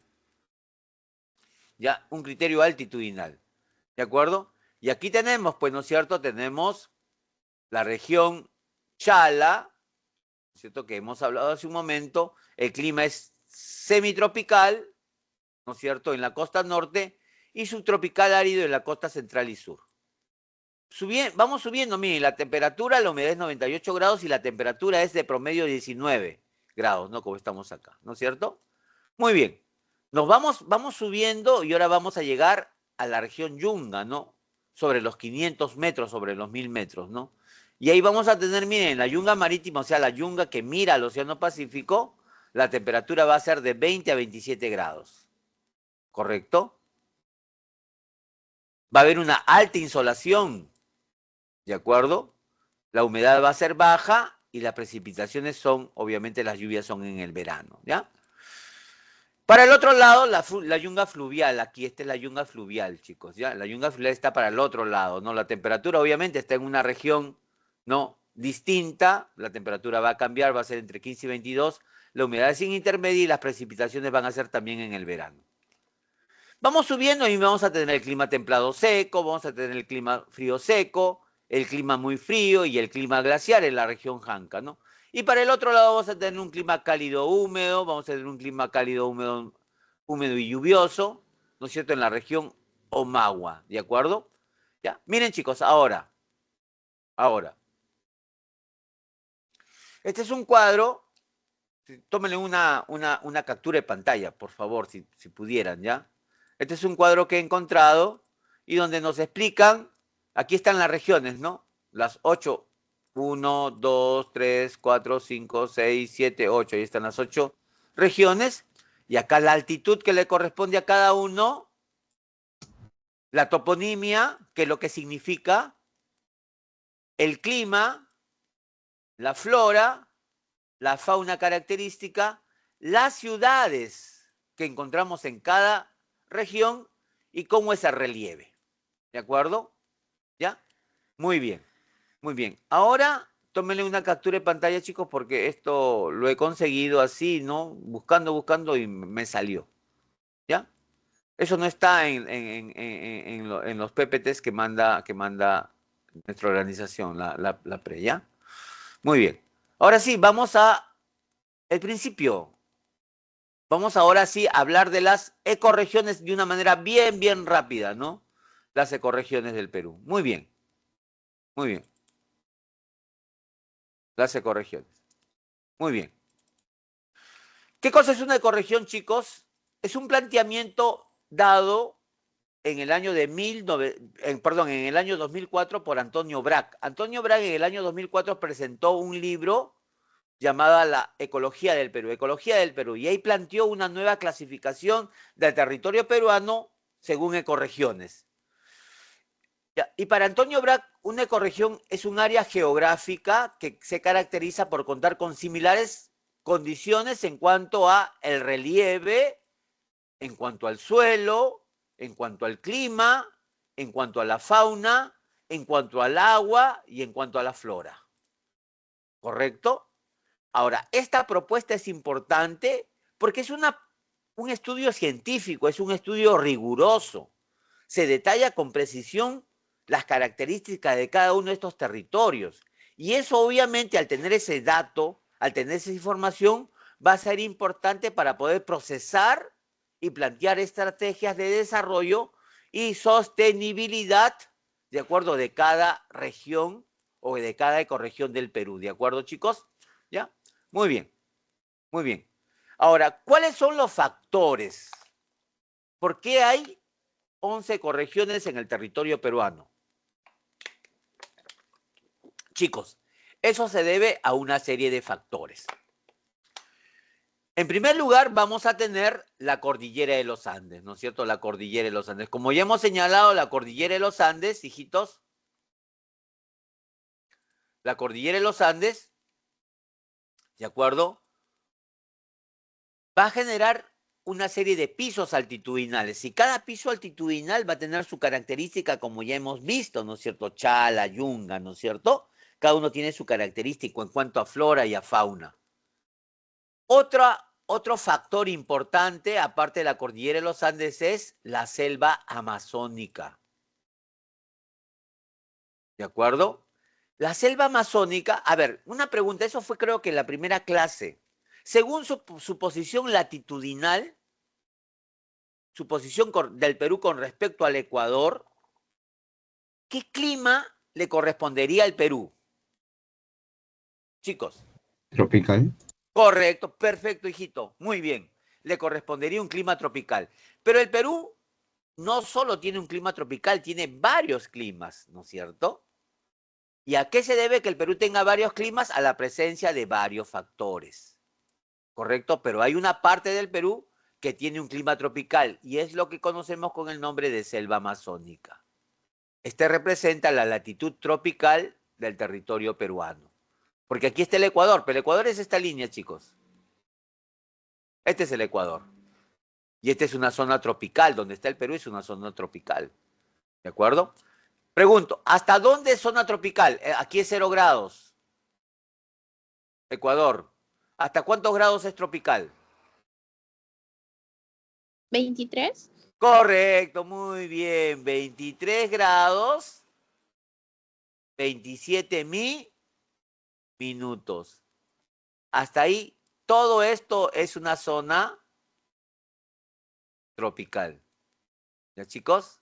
Esta es una zona tropical. Por eso al Perú le corresponde un clima tropical, pero no tiene un clima tropical, ¿por qué? Porque tenemos factores como por ejemplo la cordillera de los Andes. Vamos a seguir ya con estos factores, hijos. Muy bien. Otro factor importante, ¿cuál es? La presencia de corrientes marinas. Aquí tenemos dos corrientes marinas. La corriente del Niño, que está en rojo, y la corriente de Humboldt, que es la corriente peruana de azul. Ya sabemos que la corriente peruana o corriente de Humboldt va a trasladar aguas frías. Pero estas aguas frías, si bien es cierto, desde su nacimiento son aguas con una temperatura baja, ¿correcto? Pero se van a hacer más frías todavía. ¿Debido a qué? Debido a que el agua de la corriente de Humboldt o corriente peruana es cada vez más fría. ¿Por qué se convierte en más fría? por el fenómeno de afloramiento. Correcto, el fenómeno de afloramiento. El fenómeno de afloramiento hace que las aguas, las aguas que están en el interior del mar peruano, más profundas, que son aguas más frías, salgan a la superficie, ¿correcto? Eso hace que el mar peruano sea frío, ¿de acuerdo, chicos? Tenga temperatura fría.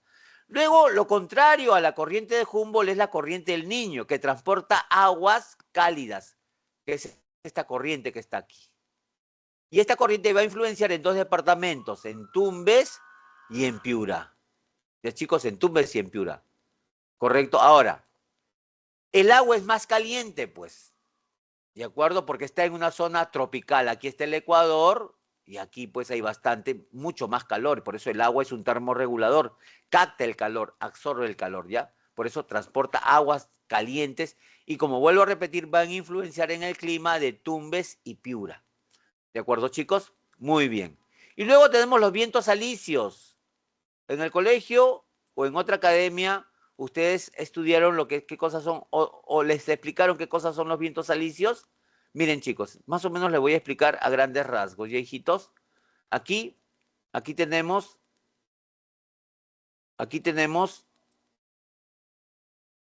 la Tierra, el Ecuador 0 grados, y aquí tenemos el Trópico de Cáncer y el Trópico de Capricornio.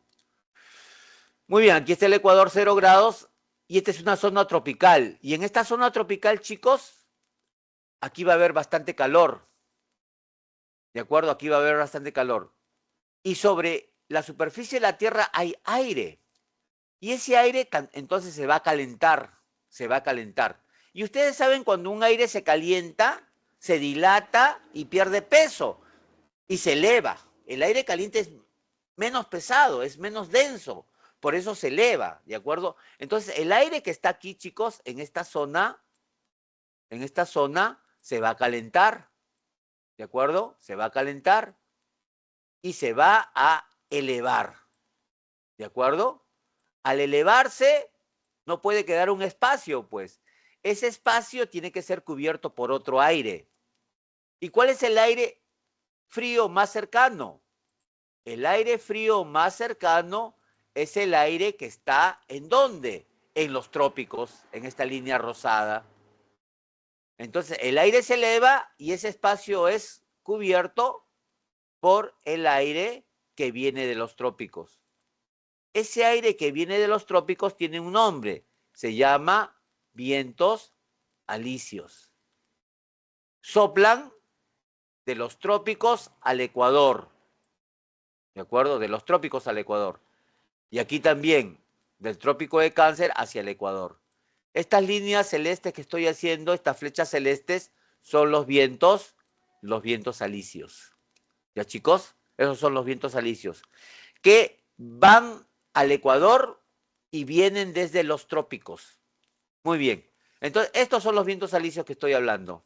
Estos vientos alisios vienen cargados de humedad, pero al querer trasponer la cordillera de los Andes, ¿qué es lo que ocurre? Estos vientos se tienen que elevar, se elevan, y al elevarse, como son vientos que traen humedad, que traen nubes, se va a condensar. El cambio de estado, pues, chicos, el vapor, ¿de acuerdo? ¿De agua? Claro, el vapor de agua que se ha formado, ¿de acuerdo? Por evaporación, ¿de acuerdo? Cuando llega a zonas más altas, la temperatura es más baja, hace más frío. Entonces, de la evaporación, cambia de estado. Se vuelve de gas, de gaseoso, se vuelve a líquido. ¿Cómo se llama ese cambio de estado, chicos? Cuando lo gaseoso se vuelve líquido. Se llama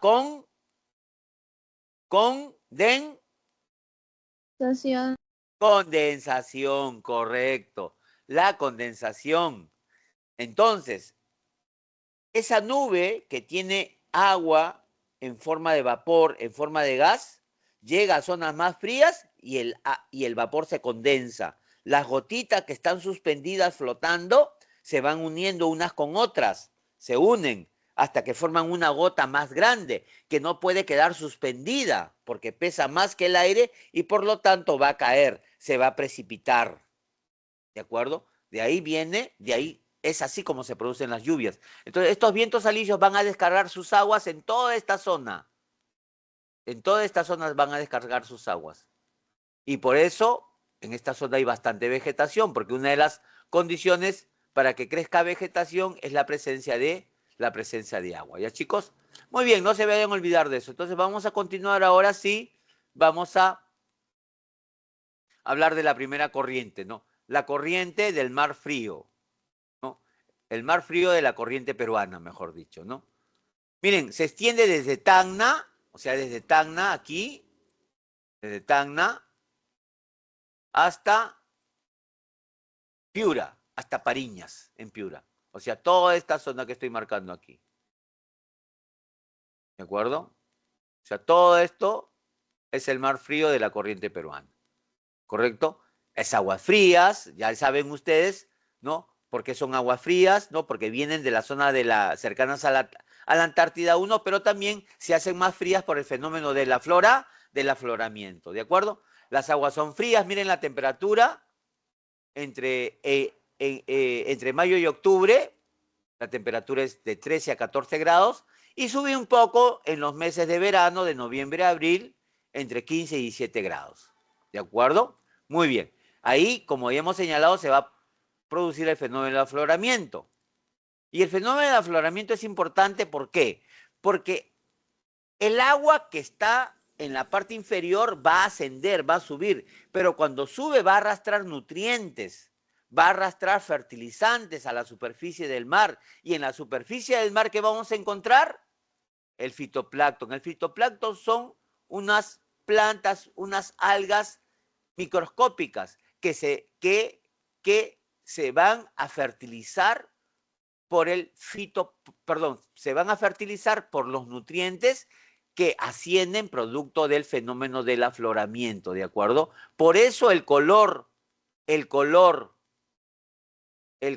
del mar frío de la corriente es de color verdoso, ¿de acuerdo? ¿Por qué? Porque vamos a tener presencia de fitoplancton, de esto que está acá, ¿de acuerdo? También vamos a tener gran variedad de algas marinas, ¿de acuerdo? Y en cuanto a fauna, vean ustedes, en cuanto a fauna, vamos a tener gran variedad de peces. La más importante es la anchoveta por el volumen, ¿de acuerdo? Vamos a tener mamíferos como el lobo marino que se encuentra aquí, ¿correcto? Vamos a tener delfines bufeos, reptiles, tortugas marinas y aves. Vamos a tener el guanay, el piquero, el potoyunco, el pelícano peruano, que es el que se encuentra aquí. Y miren, este pelícano se está comiendo un pescado, ¿no? Miren, acá está su cola del pescado. Aquí está el cuerpo, ¿no? Si lo notan. Y aquí, en el cuello, un poco que lo ha empujado la cabeza del pescado, ¿no? ¿Sí? ¿De acuerdo? Ese es el pelícano peruano, ¿ya? A ver. Y en cuanto, ahora pasamos al mar tropical. Se extiende de los 5 grados en el norte de Perú, o sea, desde aquí, y se extiende hasta California, más o menos, ¿no? Estados Unidos, esta zona de acá. ¿De acuerdo? El mar tropical. Muy bien, muy bien. La temperatura es alta, ¿no? 19 grados en invierno y se vuelve tibiecita 23 grados en el verano. ¿De acuerdo? ¿De acuerdo? La flora más representativa van a ser los manglares. ¿Se acuerdan ustedes que con el profesor Félix, esta línea que estoy haciendo yo de color, chicos, esta línea que estoy haciendo yo de color azul, esta línea que estoy haciendo yo de color azul, ¿se acuerdan ustedes qué nombre tenía? Esta es creo que la quinta clase. Sí, es la quinta clase cuando habló de relieve peruano. ¿Cómo se llamaba esta línea? Litoral peruano. Correcto, litoral o borde costero. Muy bien, litoral o borde costero. Muy bien. Cuando hablaron del litoral o borde costero, recuerdan ustedes que hablaron de las penínsulas, hablaron de las bahías y hablaron también de las puntas, ¿se acuerdan? Pero también Félix, el profesor, se refirió de a que en Tumbes y en Piura, en esta zona, vamos a tener la presencia de ¿qué cosa? De los llamados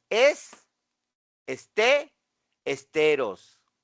Y los esteros van a ser bosques donde va a predominar un árbol retorcido que se llama el manglar.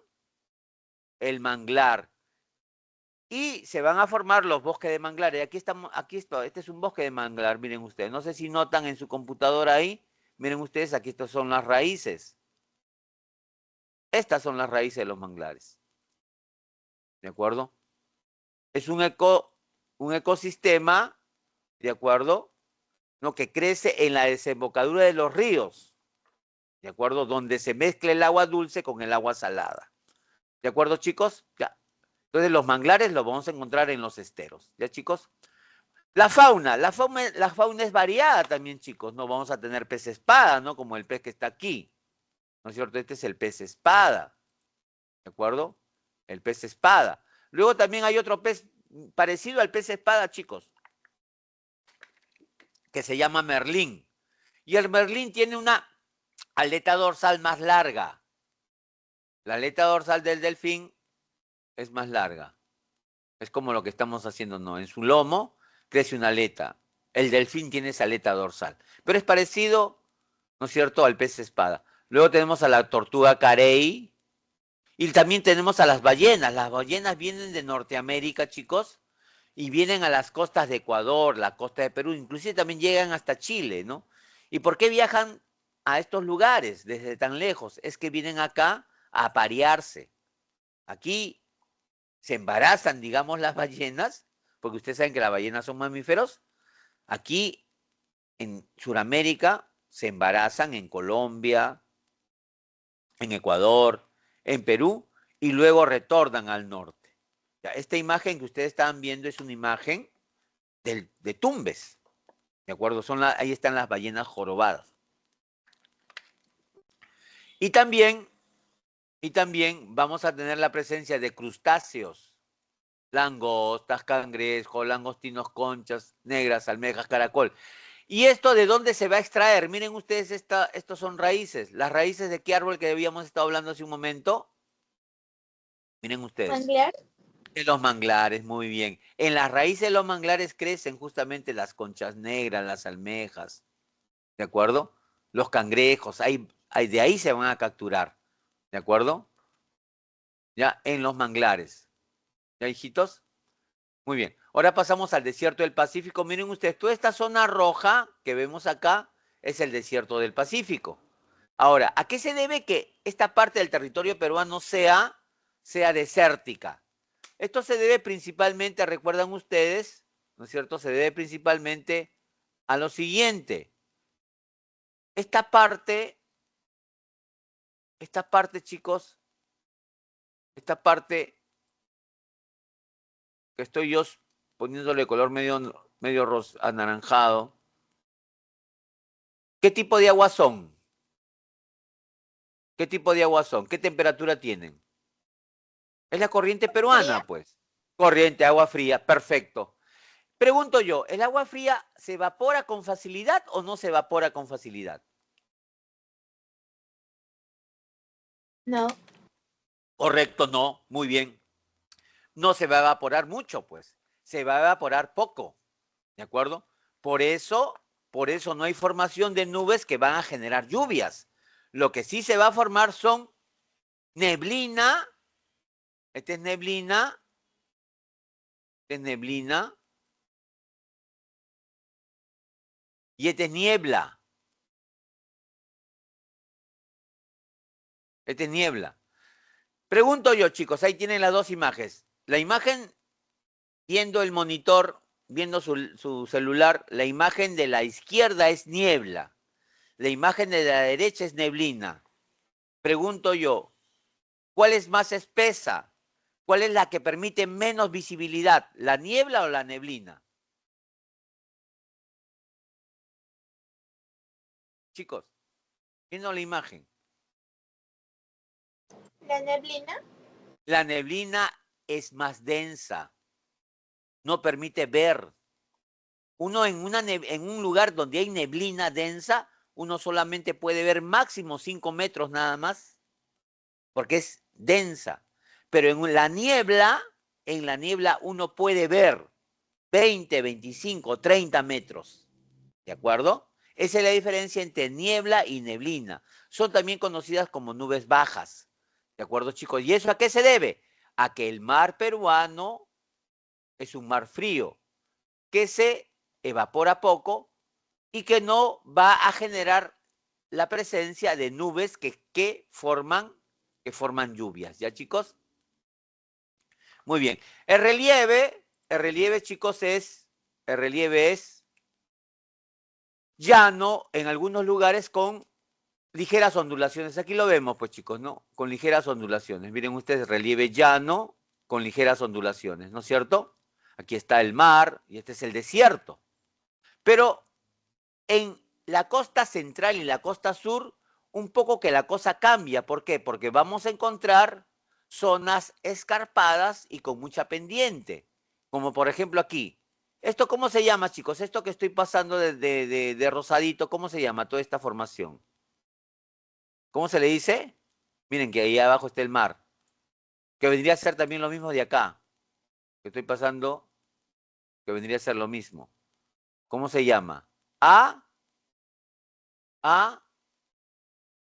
Acantilado. Acantilados, correcto. Correcto, se llaman los acantilados, pues. ¿De acuerdo? Eso lo vamos a tener en mayor cantidad, ¿en dónde? En la costa central y en la costa sur. ¿De acuerdo? Este acantilado que nosotros vemos acá, esto es lo que se conoce con el nombre de una estribación andina que se llama Pasamayo. No sé si ustedes habrán escuchado hablar de Pasamayo, que es una carretera que conecta Lima, Ancón con Huaral. Esta es una estribación andina. Y ahí se ha construido una carretera aquí, miren así. Esa carretera, en algunos, sobre todo en la mañana y en la noche, hay mucha neblina y es muy peligrosa. Ha habido muchos accidentes y muchos accidentes fatales, ¿ya? Muy bien. Luego tenemos flora. En la flora vamos a tener un ecosistema que ustedes lo han estudiado ya, también en el colegio lo han estudiado. Miren acá, verde. ¿Cómo se llama a este ecosistema, ¿no? Que está aquí totalmente verde? ¿Cómo se le llama ese ecosistema? Que crece en los meses de invierno. ¿Cómo se le llama? ¿Cómo se le llama? ¿Lomas? Lomas costeras, muy bien. Estas son las lomas costeras. Las lomas costeras, ¿correcto? Es una formación, ¿no? Que está en peligro de desaparecer. ¿Por qué? Por las casas que están poco a poco invadiendo estas vegetaciones para construir sus casas, ¿de acuerdo? Aquí tenemos un río, chicos, miren, aquí hay un río, ¿no es cierto? Pero al lado de los ríos, aquí, ¿qué tenemos? Vegetación. Al lado de los ríos hay vegetación. Esa vegetación, ¿cómo se llama?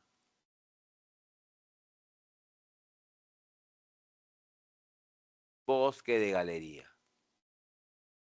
Se llama bosque de galería. ¿Sí, chicos? Es el bosque de galería. Y luego tenemos acá los tillanciales, que son estas formaciones de aquí. Son los tillanciales. ¿De acuerdo? Crecen en lugares donde hay muy poca agua porque captura el agua principalmente del aire, de la humedad del aire. ¿De acuerdo, chicos?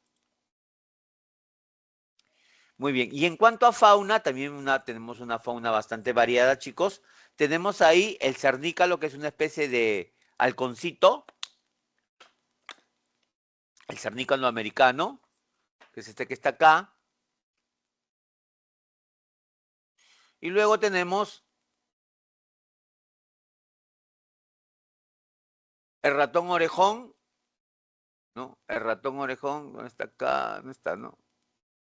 Así, el ratón orejón, que es este que está acá. Y luego tenemos en algunos ríos de Lima y de Arequipa nada más, el camarón de río.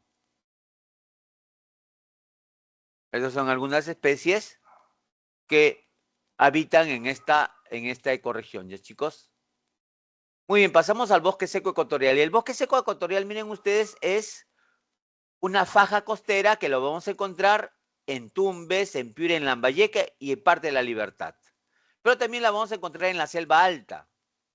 ¿De acuerdo? Aquí, en este punto que yo estoy haciendo ahorita, chicos, de color celeste, ¿ya? Ese punto se conoce con el nombre de ¿qué cosa? Se conoce con el nombre de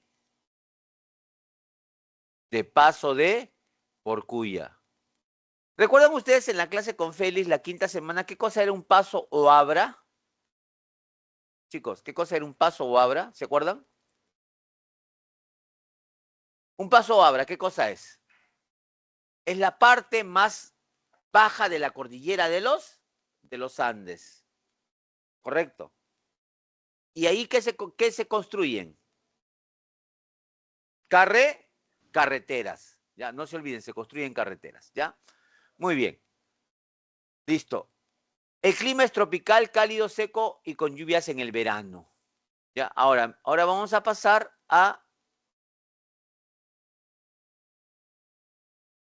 su relieve, miren.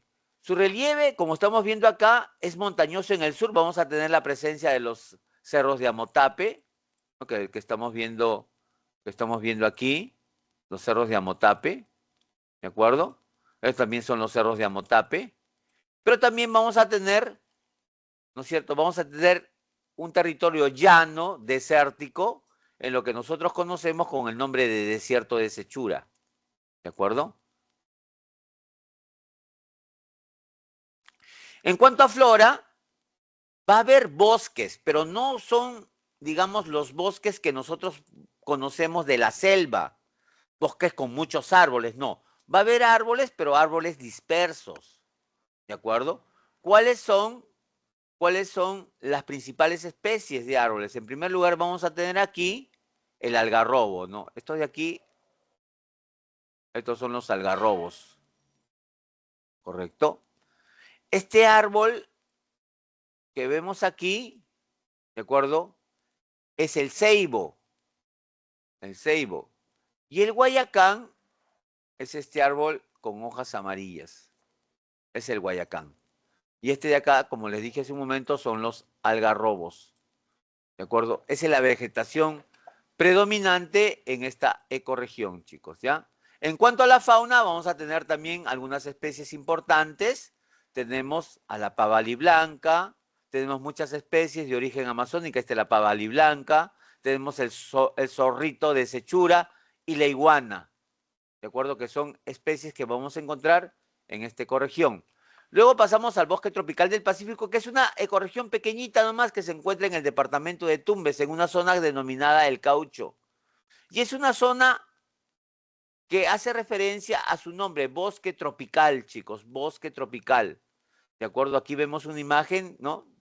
De precipitaciones, ¿no? Que nos hace entender que el bosque es un bosque húmedo, ¿no es cierto? Y aquí vemos, ¿no? Vamos a tener colinas alrededor de 500 metros y numerosas quebradas, ¿no? Y vamos a ver quebradas, que ahorita le voy a enseñar qué cosa es una quebrada, ¿no? A continuación creo que es. Muy bien. En cuanto a flora, vamos a tener bastantes árboles, chicos. Ya va a haber bastantes árboles, pero algunos van a destacar, como por ejemplo el cedro, vemos acá, ¿no? El cedro.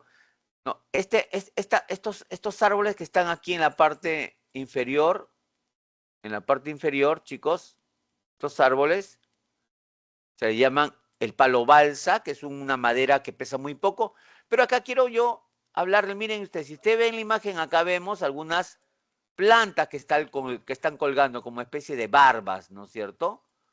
Estas son las llamadas epifitas, como por ejemplo la salvagina, que son epifitas que cuelgan, no forman parte del árbol, sino utilizan al árbol como un sustento nada más, ¿ya? Muy bien. Luego tenemos a la fauna, vamos a tener, ¿no? A la pava barbuda, al mono coto de Tumbes, al cocodrilo de Tumbes y al armadillo de 9 bandas, ¿no? En el lomo, si contamos, hay 9 bandas. 1, 2, 3, 4, 5, 6, 7, 8, 9 bandas. ¿De acuerdo? Las bandas son estas que se encuentran en esta parte nada más del armadillo. ¿De acuerdo? Muy bien. En la serranía esteparia vamos a encontrarlas, ¿no? En la parte occidental de la cordillera de los Andes, o sea, la parte de la cordillera de los Andes que mira al Océano Pacífico, ¿de acuerdo? Esa es la serranía esteparia. Y vamos a encontrar una serie de vegetación de acuerdo a la altitud, ¿de acuerdo?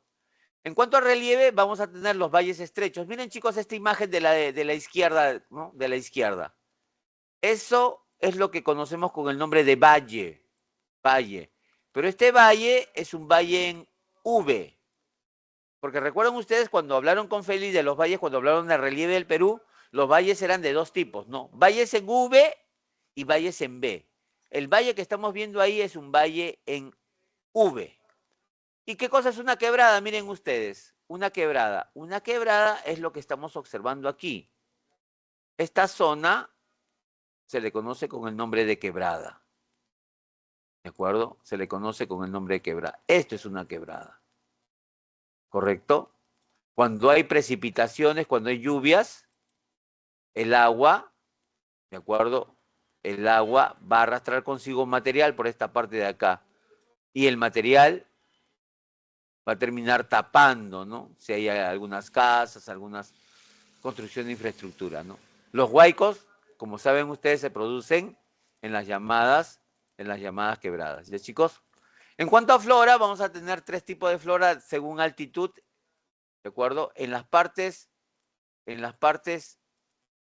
bajas vamos a tener vegetación de estepe, en las partes medias vegetación de bosque ralo y en las partes altas vamos a tener estepas de gramínea. Miren ustedes, esta vegetación que tenemos aquí, ¿ya? Esto se llaman las achupayas. Son las achupayas, ¿correcto? El guarnapo es este arbolito que está aquí, ¿de acuerdo? Y el tarwi o chocho, ¿de acuerdo? Es lo que se encuentra aquí. ¿De acuerdo, chicos? Ese es en cuanto a la flora. Y en cuanto a la fauna, también es variada. Aquí tenemos los camélidos sudamericanos, la paloma torcaza, que nosotros la conocemos en la costa como tortolita, y la serpiente jergón, ¿no? Entre algunas de sus manifestaciones, ¿ya? La Puna y los Altos Andes son zonas, como su nombre lo dicen, altas, el clima es frígido, a más altitudes gélido o hace un frío enorme, ¿de acuerdo? ¿Y qué vamos a encontrar en cuanto al relieve? Vamos a encontrar algunas zonas planas, ¿no? Como la que estamos observando acá, pero también vamos a encontrar una zona característica que se llama con el nombre de bofedales. Estos son los llamados bofedales, que son pequeñas lagunitas, ¿de acuerdo? Que se forman por afloramiento de aguas o por el deshielo de los glaciares, ¿de acuerdo? Esos se llaman los conocidos con el nombre de bofedales. Y en flora vamos a tener algunas características como por ejemplo, ¿no? Como por ejemplo lo que encontramos aquí, ¿no? Estos son los pajonales. Los pajonales. Estas plantas verdes tienen el nombre de yaretas, ¿de acuerdo? Son las yaretas.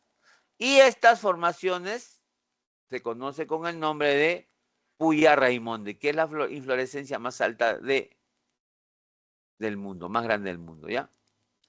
En cuanto a fauna, también va a ser variada, ¿no? Aquí vamos a tener, por ejemplo, la vizcacha, que es un conejito salvaje, el flamengo, o conocido también con el nombre de parihuana, que es esta ave, y también vamos a tener la rana gigante, ¿no? Que es una variedad que tiene como una especie de capa, ¿no?